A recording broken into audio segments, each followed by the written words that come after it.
वन्दे देवमुमापतिं सुरगुरुं वन्दे जगत्कारणं वन्दे पन्नगभूषणं मृगमदं वन्दे पशूनां पतिं वन्दे सूर्यशशाङ्कवह्निनयनं वन्दे मुकुन्दप्रियं वन्दे भक्तजनाश्रयं च वरदं वन्दे शिवं शङ्करं वन्दे भक्तजनाश्रयं च वरदं वन्दे शिवं शङ्करम्। ॐ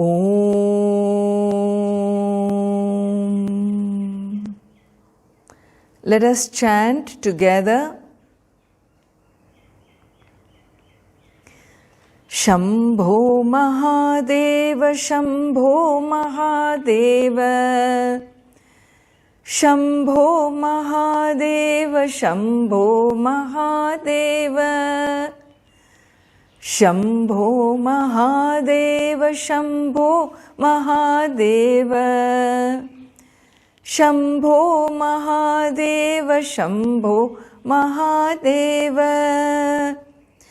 Shri Rama Saumitri Jatayuveda Shadananaditya Kujarchitaya Shri Neelakantaya Dayamayaya Shri Vaidyanatha Namah Shivaya Ganga Pravahendu Jatadharaya Trilochanaya Smarakaalahantre Samasta Devairapi Pujitaya Shri Vaidyanatha Namah Shivaya Bhakta Priyaya Tripurantakaya Pinakine Dushtaharaya Nityam Pratyaksha Leelaya Manushya-loke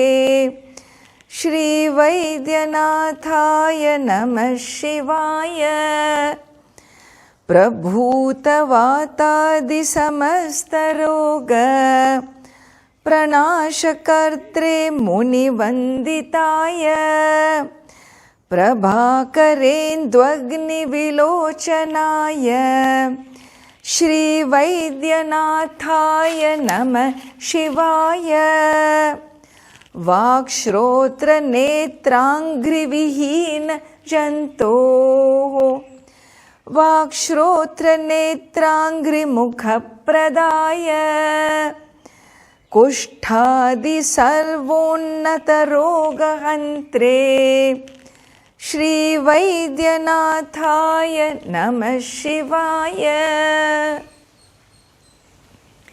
Shambho Mahadeva Shambho Mahadeva Shambho Mahadeva Shambho Mahadeva Shambho Mahadeva Shambho Mahadeva Shambho Mahadeva Shambho Mahadeva. So here we are looking at Lord as a cosmic healer, healing all kinds of illnesses. The one who has healed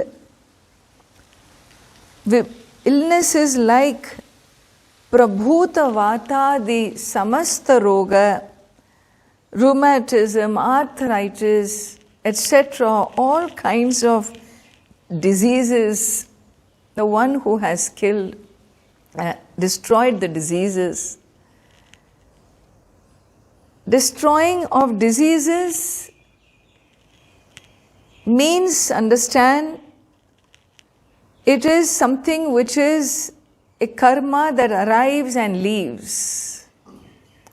But there are karmas where people either grow up with challenges, they grow up blind or deaf, dumb, they are born blind, born deaf, or they may have such a severe illness that they lose their speech, or they lose their hearing, or they lose their sight, and so on. And so verse number 5 talks about those experiences, those situations where one may lose a limb.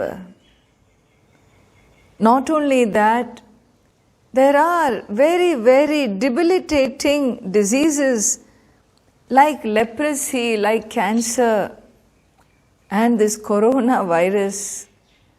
All these diseases, He is the one, when He blesses, one finds oneself back to normalcy. He alone can do the miracle for our humanity. He alone is the one who has all power to shift the equation of what is going on in the world today. Why? Because this situation has come up because of me. Me means I. Me means the human being. The human being who has created, invited such catastrophes, such calamities. We invite wrong in the world because this is how we have chosen. By choosing greed over gratitude, by choosing conflict over peace, by choosing consumerism over being a contributor, we as a civilization collectively, we have invited upon ourselves these results which are debilitating, because we are debilitating the earth, the planet, and we find ourselves being debilitated in the process. And therefore we are seeking divine interventions. Remember, we never believe that we are victims of our experiences. While it is true that we cannot control the external events that is going on, we have a considerable control over what we choose. We have considerable control over our responses, both emotional and behavioral. And it is these responses that are going to significantly influence the future of our planet and, of course, our own future. And so we need to be awareful of our choices. And as I mentioned yesterday, the choices are between sakama karma, actions. I choose my actions driven by desire, dissatisfaction, ambition, cutthroat competition, destroying the other for me, for my glory, for my sake. And this approach is sakama karma, and it is definitely not a karma that's going to help us be at peace. The second karma we saw was nishkama karma.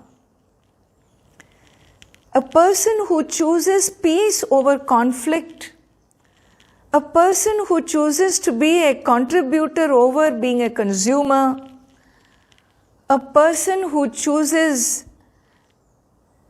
gratitude over greed is a person who chooses nishkama karma.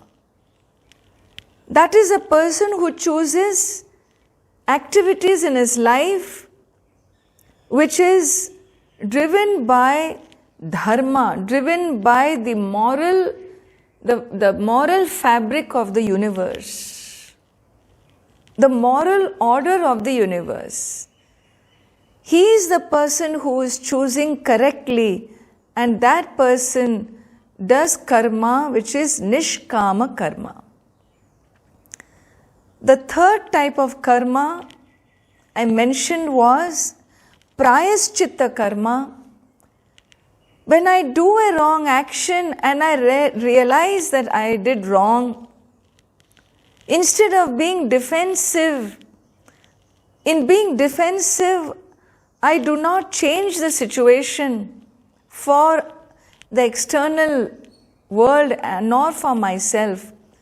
But in acknowledging that, yes, I made a mistake, I made a major, massive mistake, I will correct myself.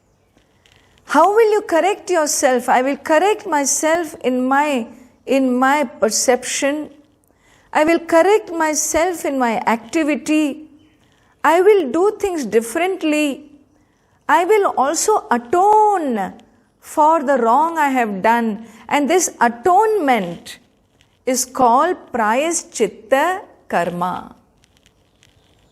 Like people may go on a fast to atone for a wrong done. Sometimes in this culture, the kings, if they did something wrong against the law, against dharma, they would self-impose exile.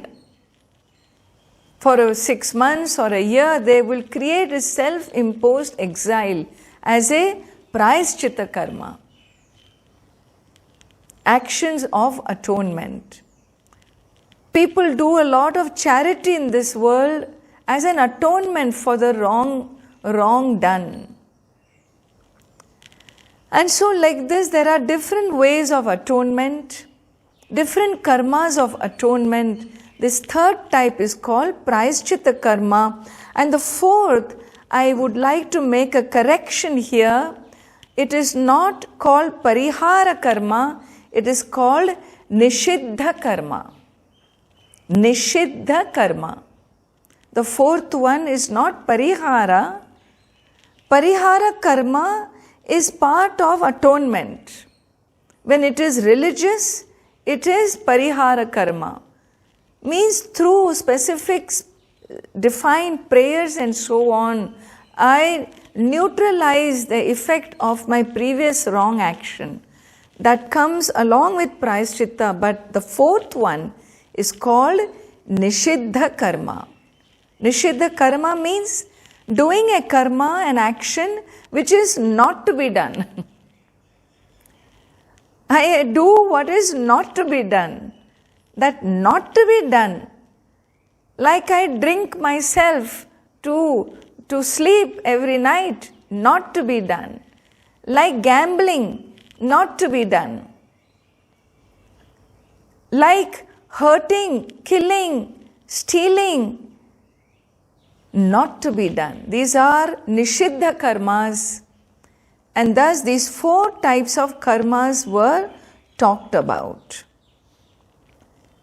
And when we are experiencing so much pain and struggle as a humanity and as individuals, in this collective struggle, there are some human beings who are already on the streets begging for alms. There are some who are suffering more, who are undergoing a lot more torture. And those are karmas more defined of theirs.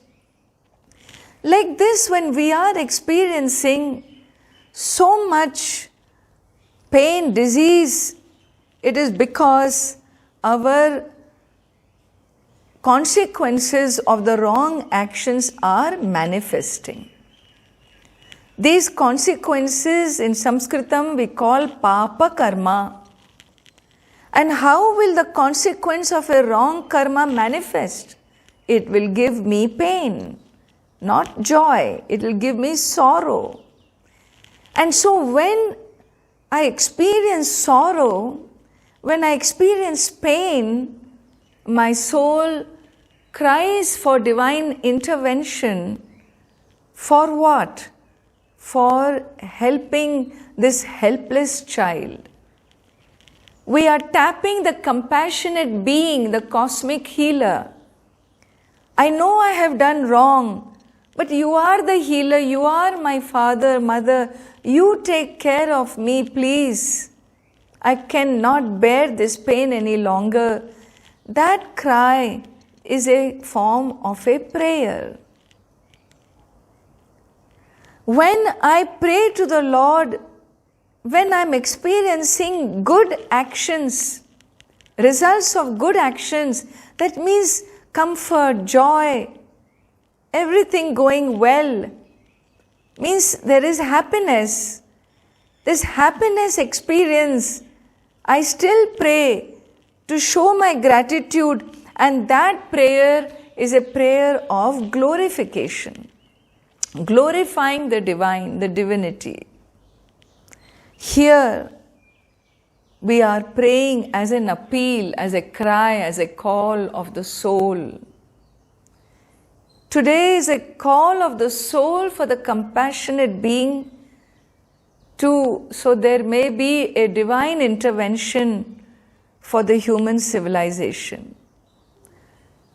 You see, you look around you, in the world of other life forms, I find there is so much more peace. Somehow nature has shifted. They feel freer. There is lot more peace and balance and harmony felt in the universe, with all of us cocooned in our own homes, in our own cages. We have been locked in our own cages. This is called the power of the collective wrong karma. And therefore, an appeal to the divine, learning to shift my perception and learning to center myself and do my actions from peace, from sharing, from gratitude, from a givingness, is really the call of the moment while we pray for relief from this pain. And therefore he says, Hey cosmic healer, O Lord, Namah Shivaya, unto you my Namaha, my salutations. Moving on to the next verse, the 6th verse.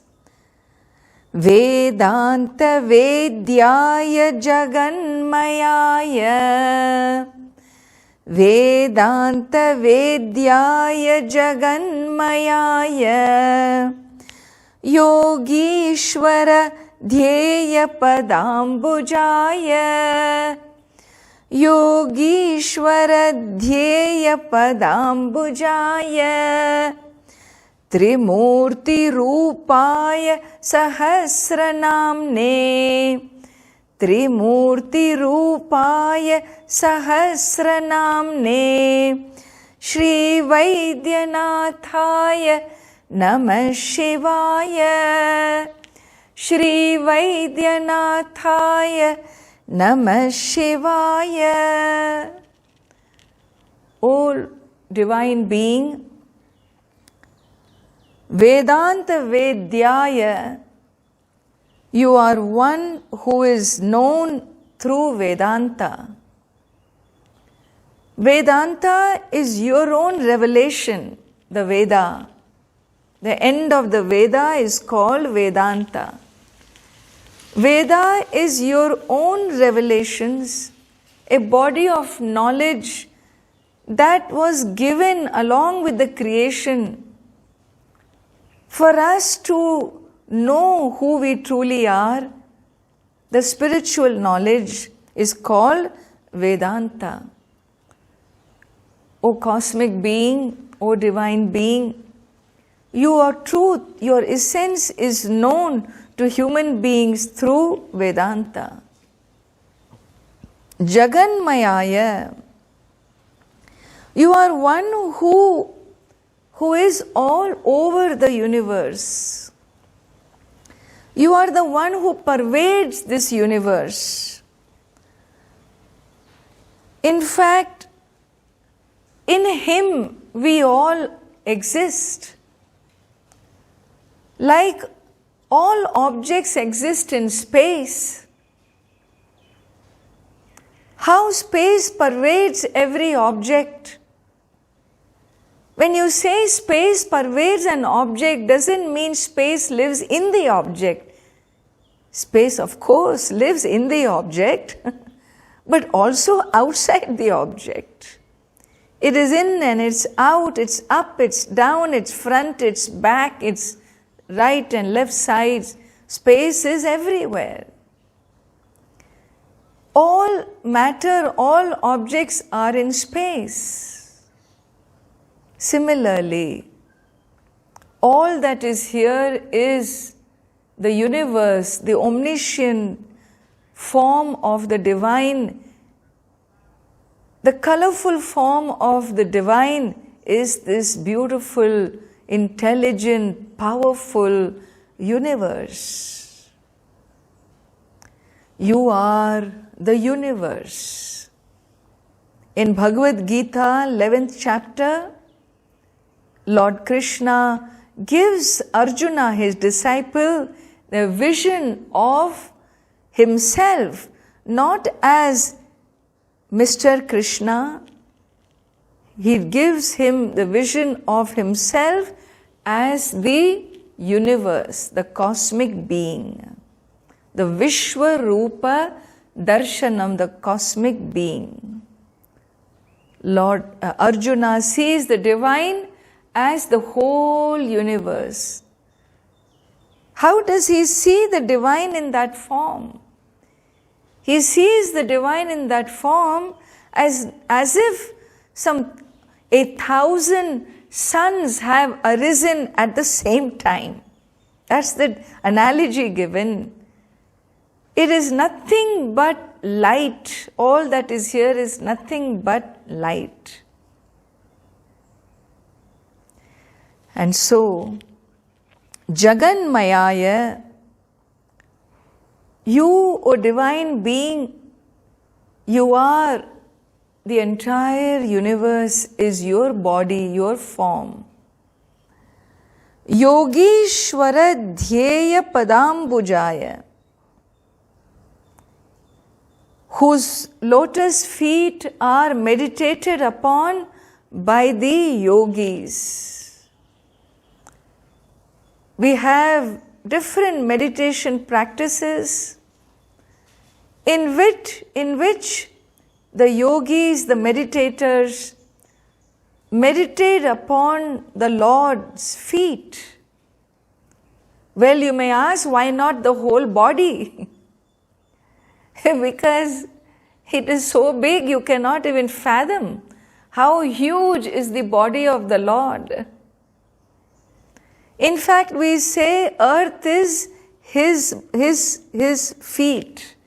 Bhuf padau yasya nabhi vyeda sura nilas chandra surya chanetre. Earth is his feet. His eyes are the sun and the moon. This is his form, the form of the cosmic being. And the yogis, in humility, they worship the lowest part of the body in humility, in submission, and that is the feet of the divine. In fact, there are practices wherein they visualize that the feet of the Lord is on their head.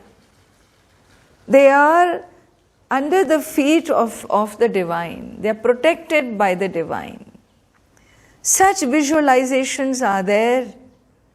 And so Yogishwara Dhyeya Padambujaya. Yogeshwara is Yogi Nam Ishwaraha. He is the Lord of the yogis.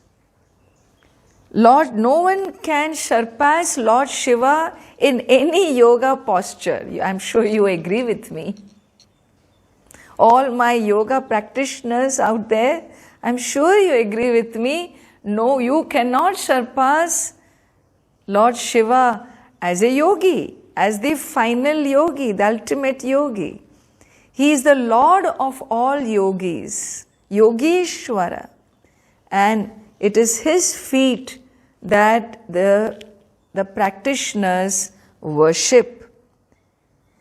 He is the one who is Trimurti Rupaya.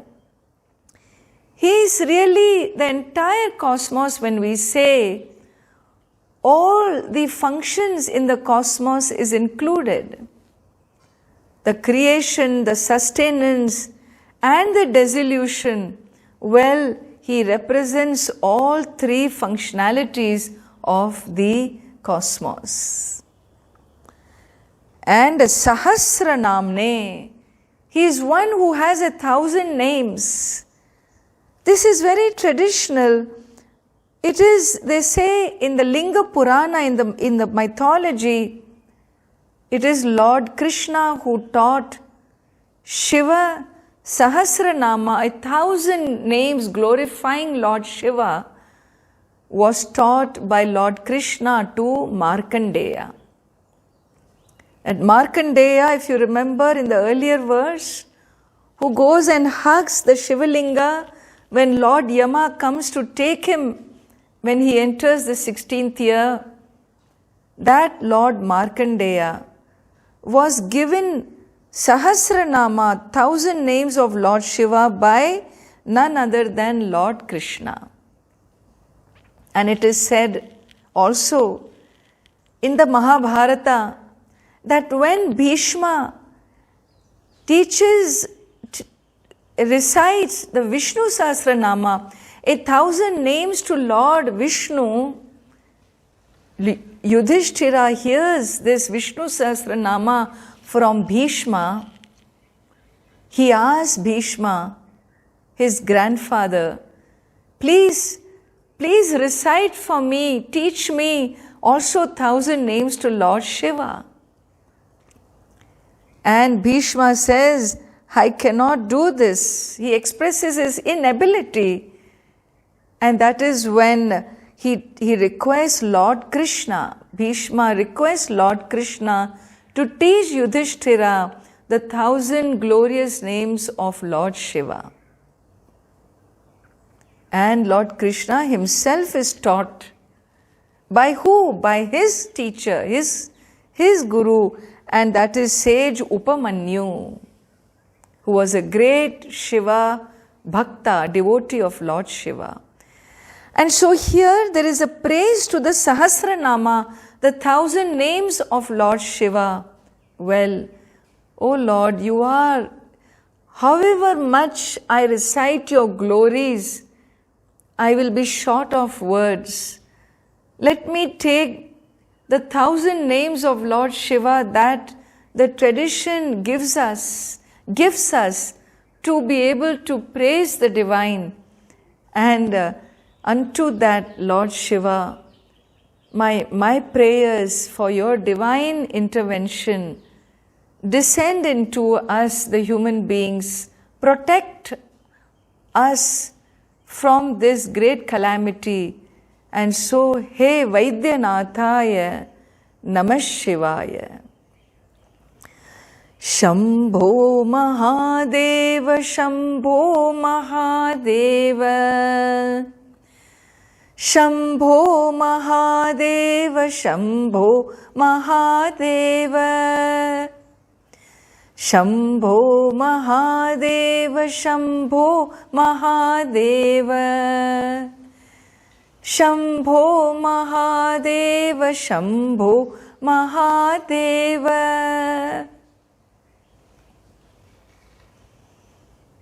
Om Shanti, Shanti, Shantihi.